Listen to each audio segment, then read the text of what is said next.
All right. Hi, folks. Steven here. So I'm going to talk. Well, let's see. First off, let's get a little recording going. It's only me. Right. Sorry for the false alarm there, and sorry for the delay. Hi, folks. Steven here. So we're going to be talking about the time I spent this weekend at the Midwest Regionals here in Madison, Wisconsin. Um, I had a pretty good time, all things considered. Now, I didn't participate in the main event, so let's be very clear about that. But I did spend a lot of time checking things out, meeting new people. Still a great time either way. I'm not really a competitive player in the TCG or VGC just because I'm mind-numbingly average. But have a few things to show you. Let's see here. Sticking on our volume levels, I think those are going to do about okay, hopefully. But if you have any questions or comments, you can go ahead and type those in to the chat. Otherwise, if you're watching this in the replay, go ahead and do it that way. Okay, so let's see. Let's get the presentation going. So just to keep you aware here, I got, let's see, from beginning. Give me a second here to boot up. I have a slideshow in PowerPoint like I have usually been doing. Okay, let's see. And I will screen share in just a second here. Okay, application window. I think.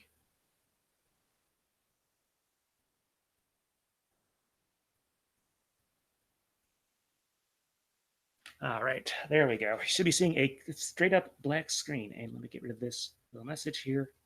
Thanks. I know what I'm doing here for the most part. In any case, I got a new camera actually, a new still digital camera that I've been using for a little while. Got it a few days ago. So the photos here may not be 100% perfect, but hopefully you can get the gist of it. And let's see. In any case, let's see here. Let's see. First photo I want to show you. So this is sort of this is held at the Monona Terrace Convention Center in downtown Madison, just a few blocks from the state capitol building. Let's see. If you take a look here, what we've got is this is sort of it's held in the sort of lower level Hall A and B area where Midwest Regionals has been for quite some time. You may know I've been covering this event for about a decade or so. I missed a year in 2014 to my trip to Japan, but in any case, what you're seeing back here is sort of the back area. This is on Saturday. If you look at the far right, you can see the sort of the concessions area. If you look in the way back, there are some stores you can see way in the back there. Let's take a closer look. All right, so despite the fact that this event was run by an event organization very closely related to a specific store or a specific set of stores, they were actually able to have four different stores in this at this event. So you had a pretty good selection. Look at the top left. That's Troll and Toad's Place. See, Near Mint is on the top right. Bottom left is Dead Draw Gaming. And the bottom right is the store associated with the tournament itself, more or less. That is Top Cut. You may remember that there's a store in Rockford. It's now called Top Cut Comics. It used to be called Tomorrow's Yesterday. I've been there a number of times. Um, but they were the ones actually running this event. Sort of, it is still an official Pokemon sanctioned event. I should be very clear about that. But the guy who owns the store is the tournament organizer, nice guy, Jimmy Ballard. Let's see, go ahead on to the next one. So this is where you can see the stage where they had the sort of the featured matches throughout the day. A nice clear shot here. Have some, I guess, very nice set things with the Tapus from Sun and Moon in the background there. You notice they have two setups, so they can split that between trading card and video game. Obviously, some lighting in there. So overall, I think this looks pretty nice. Yeah, once you get up to the regional level, that's where you start seeing sort of the nice little set pieces and stuff like that, like this. Not too much else to say. Let's see. So this was the open video gaming area, and most of these things that you see here were set up to play Pokken Tournament on Switch. Appear to be run by a company called Generation or Gaming Generation, I think is how that's spelled here. or gaming generations. But in any case, they're actually, I found out, I talked with a few of the folks there. It turns out they're based in La Crosse, Wisconsin, where I went to college, actually, which is over on the Mississippi River on the west side of the state. Um, but in any case, they had a bunch of these monitors set up, mostly playing the Switch game. But they did have, if you take a look towards the middle there, towards the right of the person in the yellow shirt and the person with the green shirt over there, you notice there's a couple N64s with, they had Pokemon Stadium and Pokemon Stadium 2 in there. And on the far right, if you can see that, let's go over. They did have a couple GameCubes as well, running Pokemon Coliseum. This fellow, you can't see all of him here. You can see his arms. I actually talked with him a bit. It turns out that he was a very patient fellow, I will say. He had some friends who were competing in the main tournament, I think on the video game side, and he actually was patient enough to just play some Coliseum for the better part of Saturday. He actually got far enough to the part where you can sort of restore Pokemon from their shadow state. He almost got to that point actually in the game. Um, Now, obviously, I'm not a super stickler for video quality, but these are kind of unfortunately they were kind of stuck using composite adapters. I did talk to the gaming generations folks. I know they can't afford some of the super high end solutions, but I did make sure they knew about some of the GameCube HDMI solutions, which would help them out a lot in some of these areas and getting a much better picture quality than you could get otherwise. Not too much else to say. But yeah, I think I've seen these gaming generations guys at other tournaments too. I hope to get a chance to talk to some of them in the future. All right, so I spent most of my time this weekend going into side events, which are, obviously since I wasn't there for the main tournament. The way these usually work is that you earn points by playing in side event and you can redeem them for stuff. They had a pretty good prize wall here. You can see they have a bunch of plush Pikachus. They have some, you can also get packs and all that fun stuff. If you look at the very bottom, there's a staff playmat from last year's Worlds in Nashville. Would have liked to have gone, but the scheduling just didn't work out for me. Not really Pokemon's fault on that one, um, or my conflict's fault. They're not in charge of planning with each other. But just getting back to the playmats, the staff playmat, which I wasn't even really, I knew they did staff promos. I wasn't so versed on the staff playmat. I guess that's something they do now. You can't quite make it out. It's 7,500 points, it looks like, and points start at 100. And not all of the side events give those out. So you got to really work if you want to get that one there. It was still there, I believe, at the end of the weekend. So um, unclaimed, but I'm sure they'll try and see if anyone they can get anyone to bite on it at a later tournament. All right, so let's see. And as for those side events, don't let the side on the right fool you. This was on Saturday, and side events are a lot slower before, after the fourth or fifth round, people start dropping. These people are not slacking off. They legitimately had some downtime. But on the left, you can see some of the side event listings they had. They had something on Sunday called the Chaos Tournament, which, in addition to having a very wide array of cards you could play, had different rules for each round. I kind of wanted to do that, but it kind of would have interfered with some other things. They also have some scheduled major events on Sunday and then also on-demand events, which I did a fair number of. Let's see here. And then here's sort of the brain or the hive of this tournament. You notice they've got things split up by age division for the trading card game. They've got the Masters side and they've got actually two of those because the Masters division has no age limit on the top side. Will continue to can get pretty big, and then juniors and seniors, and then video game stuff. Apparently, we did not get. I don't know the actual figures, kind of unfortunately, but we did not get a great number of trading card game or sorry, video game participants. Not sure if people feel that Sun and Moon, Ultra Sun and Ultra Moon are old hat at this point, or if people are just saving their resources for North American internationals later this month, or something like that. I don't know the exact numbers, but it usually is smaller. But I think even this time it was considerably smaller than that. And if you look in the back, you can actually kind of see that they have another top cut booth. That's for deck checks and I guess team checks and stuff of that nature. But it does take a fair number of talented people to keep these events running smoothly. And actually, they did pretty well. I know that on like Saturday night they actually got to wrap things up a bit early because the TCG event was running very smoothly, which gives people extra time to eat out or sleep or whatever they happen to need at that time. All right. Well, that's the last picture I have. So let's see. If I escape out of this, it should come. Yes, there we go. Camera comes back on right away. So I'm kind of used to that. So at this point, what I'm going to do is I'm going to talk about some of the cards I picked up. I had a lot of fun time, but I played in a lot of side events. They had what are called pack battles. So these are ones where you get one pack of cards and you build a 10 card deck. The rules vary a little bit by venue just because it's not an official sanctioned tournament.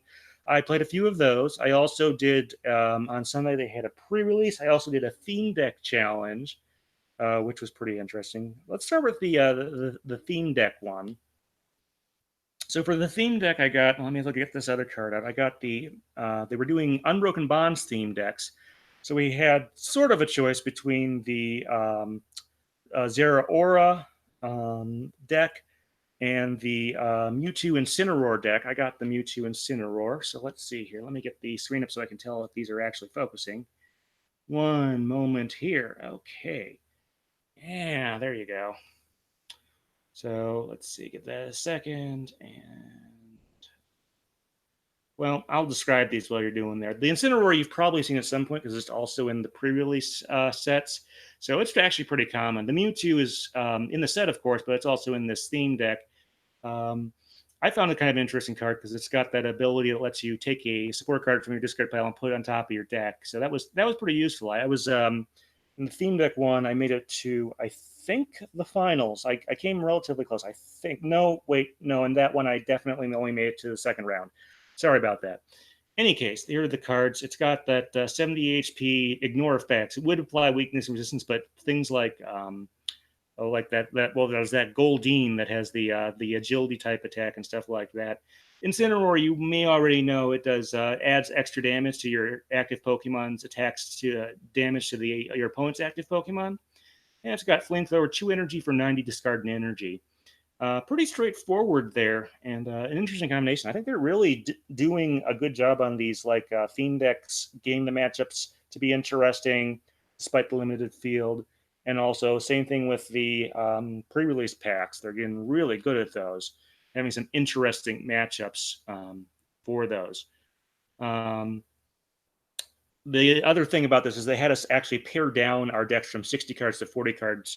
So we did have to make some decisions here. We weren't running a straight up theme deck, as you might think.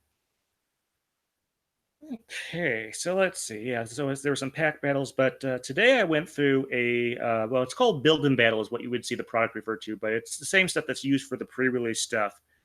So for that one, I did reasonably well. I think it was, yeah, I was, what, 2-1? Yeah, I made it to the finals and couldn't quite get it together in that last game, unfortunately. But I picked up this is the promo I got, the Persian, what is it called? Oh, the Gathering of Cats. It gives you all your Catterday Pokemon, gives them all free attack costs. So, and then 90 for 3 isn't terrible. It's not the most interesting card in and of itself. You might not want to attack with it unless you have to. But that gives some interest, especially since I got it paired with, again, the Incineroar line. And then, of course, the Litten has Catterday, so you get to use its second attack for free if you get this out. Let's see.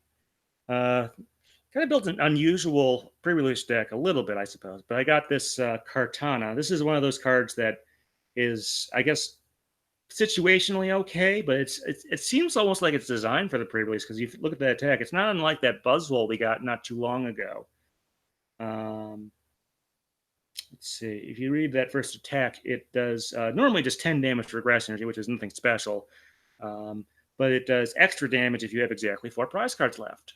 Yep, it does 130 in that particular case, which is obviously very useful at the very start of it. The second one is also a little bit interesting, false swipe, but you have to flip a coin.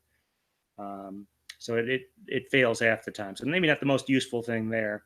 But I ended up using this in my pre-release as sort of a one-off. Let's see. Also managed to pick up this. This is Triple Acceleration Energy, very similar to an earlier card in the trading card game called Boost Energy. Except this one, I don't think it actually stops you from retreating, but it does only last one turn. Has to be attached to an evolved Pokemon. So otherwise, those cards are functionally very similar. But yeah, it gets you 3 colors energy for one turn. So you got to use that right. And then a card I didn't end up using, but still thought was interesting. Let's see. I think this is the right. Yes, it okay. Set symbols match. They print this Pokemon so often I wasn't really sure. But we got Landorus here, and it's got 120 HP. First attack, 30 damage to one of your opponent's Pokemon. So useful there, especially in a pre-release to snipe something. And then Power Cyclone for 60. It looks like no, yes, it is 62 energy. Move in energy from this Pokemon when you're bench. So maybe not. I can see why it might not be that great in standard. It seems very similar to some other Landorus I've seen. I don't know if it's a true reprint or something, or just very similar. Um, let's see. Well, that covers a fair bit of all of that. Let's see. If you have any questions about the tournament, I do have a few more things to say about it, but I just want to just put it out there that you can put comments in either on the video itself if you're watching this afterward, or in the chat. We always appreciate that. All right. What else have I got here to work with? Okay. So not every event I went in earned points for victory. So, like for the pack battles, those were very, those you didn't earn points for. But for the Theme Deck Challenge and the pre-release / building battle, you did earn 100 points a win. Now, kind of unfortunately, I seem to have lost. I did win one game in the Theme Deck Challenge, but seem to have lost that one. Kind of unfortunately. So I only had 200 to work with. So I decided I would pick up, rather than getting like 2 booster packs, I decided I would get this little, let's see, what does it actually say? Always lands upright, huh?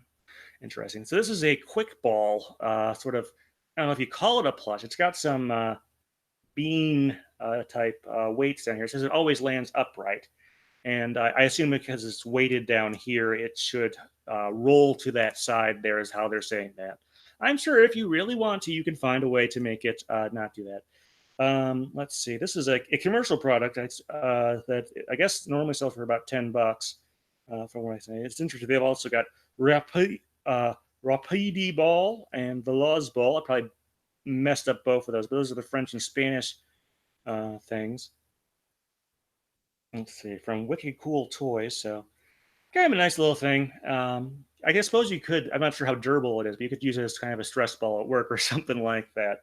But I kind of wanted to point that out. But overall, actually, I had a pretty good time despite not playing the main event. Event as usual, very well run, seemed very organized, and things. Met a lot of really nice people there. That's one of the reasons I go to these events, even though I don't play in the main ones. So that's kind of what I have to say about Midwest Regionals. Before we head out for the day, I did want to give an update on certain things.